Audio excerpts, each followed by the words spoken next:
kan lemar-lemar. Mendingan hancur ya. Tuh. Saya semakin curiga teman-teman dengan kondisi sekarang, yang dimana orang-orang NU ini, sebagian dari mereka oknum-oknumnya gregetan membela kiai yang dibahas mengenai ajaran rangkak-rangkak menghadap maha ulama dan melupakan kasus korupsi kota haji.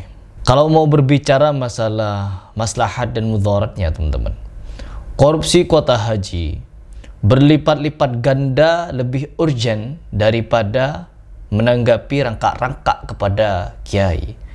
Karena kedua hal ini tidak ada satupun yang dibenarkan dalam agama Islam. Karena apa? Yang jalan merangkak tak pernah diajarkan Nabi, tak pernah diajarkan keempat imam mazhab, hanya diajarkan kaum-kaum sufi.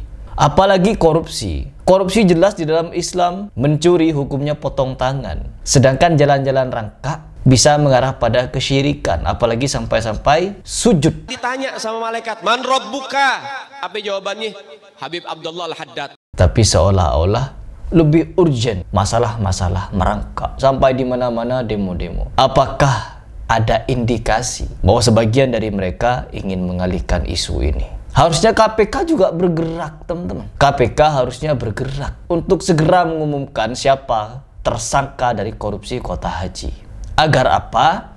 Agar umat sama-sama melek golongan mana, siapa yang sebenarnya penjahat di sini. Tapi sekarang teman-teman, kita saksikan demo di mana-mana. Kita lihat satu video yang dimana ada aksi-aksi lagi teman-teman dari perguruan Pagar Nusa, yang dimana demo-demoan juga menuntut Trans 7. Padahal Trans 7 tidak salah dalam segi membahas. Ingat pembahasannya teman-teman. Kalau mau berbicara kritikan, ya memang Trans 7 kurang elok di dalam mengkritiknya, kurang elok di dalam pembahasannya. Tapi hal seperti ini memang perlu untuk dibahas teman-teman. Coba kita simak beberapa video.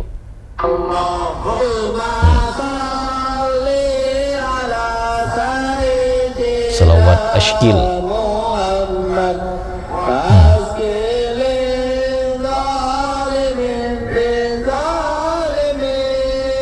Ya Allah.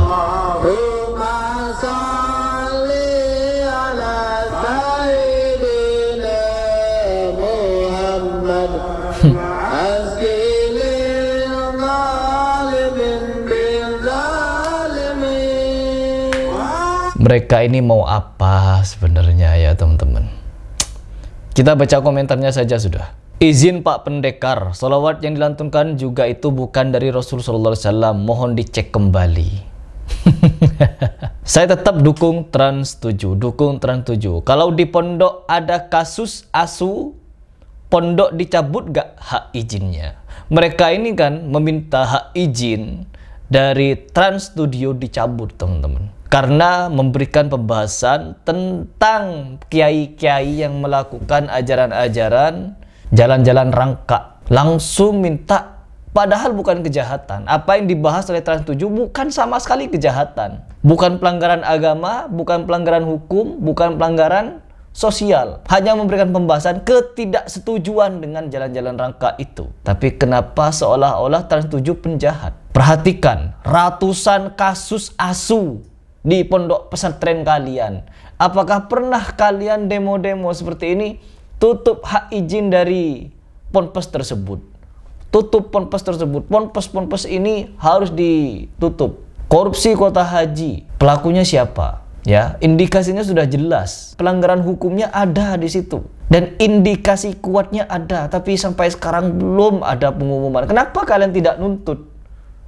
Hah? Itu kejahatan. Berapa ribu orang harus ngantri lagi nunggu bertahun-tahun untuk haji hanya karena kuota hajinya disalahgunakan, diselewengkan, dikorupsi, dibuat mencari keuntungan yang awalnya gratis dijual. Kenapa kalian wahai para pendekar tidak mendemo hak orang itu? Hanya masalah orang rangkak-rangkak dibahas, kalian demo seperti itu. Apakah tidak berpikir solawatnya pun yang dilantunkan bukan solawat ajaran Nabi, karang-karangan? Apa ini? Hidup bagaimana ini? Dan yang berikutnya teman-teman, Kita berbicara masalah kasus-kasus yang dimana di pondok pesantren banyak oknum-oknum gusnya, kiainya, habibnya, pengasuh pondok pesantrennya, ustadznya melakukan tindakan-tindakan asu kepada santri-santrinya. Teman-teman, kenapa tidak ada tindakan seperti ini? Apalagi ada lagi videonya sama. Kita lihat bahasanya, teman-teman.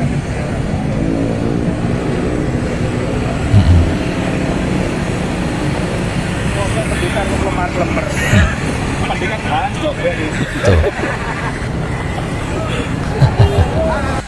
Kita baca lagi komentarnya. Tombol dukung Trans 7 di mana-mana, teman-teman.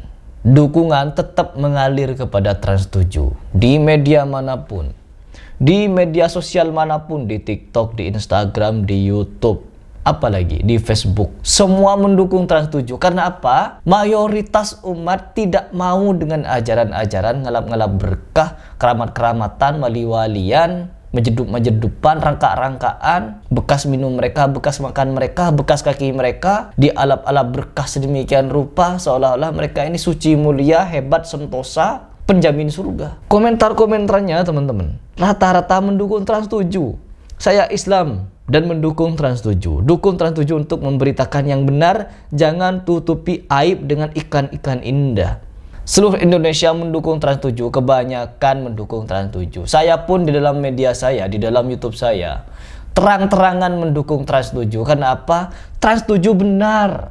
Meskipun caranya kurang elok, benar dia untuk mengedukasi umat agar tidak menjadi terkebelakang. Kalau menurut saya terkebelakang ketika kepada bersama manusia rangka-rangka, ngesot-ngesot. Semua santri-santri ini saya tanyakan, kalau membawakan dalil dari Ali bin Abi Thalib, barang siapa yang mengajariku satu huruf, maka aku siap menjadi budaknya. Ali katanya bilang seperti itu. Apakah pernah dalam praktek Ali bin Abi Thalib kepada Rasul sallallahu alaihi wasallam yang mengajari lautan ilmu, jalan rangka-rangka? Apakah pernah? Dan ketika kita lihat, teman-teman, orang yang katanya hobi majelisan, solawatan, ketika selesai mereka majelisan, apa yang terjadi?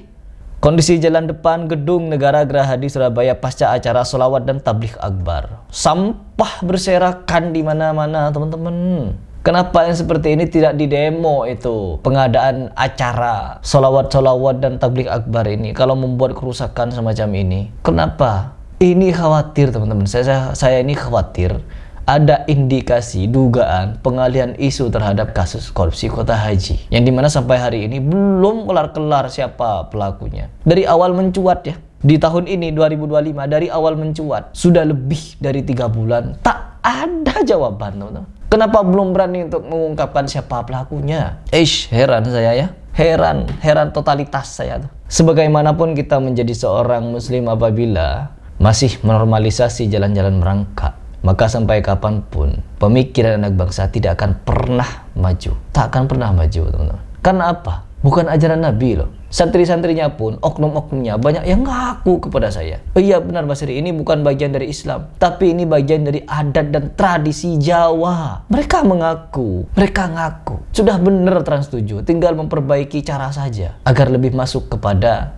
netizen. Apalagi mereka yang keras-keras seperti ini butuh dilembuti. Tapi memang satu hal yang paling perkataan Imam Syafi'i, orang cerdas dan bijaksana ketika mendapatkan kritikan, teguran, nasihat, motivasi, mereka akan merenung dan berpikir. Tetapi orang yang bodoh, orang yang dungu, ketika mendapatkan kritikan, nasihat, dan motivasi, mereka tidak akan berpikir dan merenung. Mereka akan marah, emosi, dan sakit hati.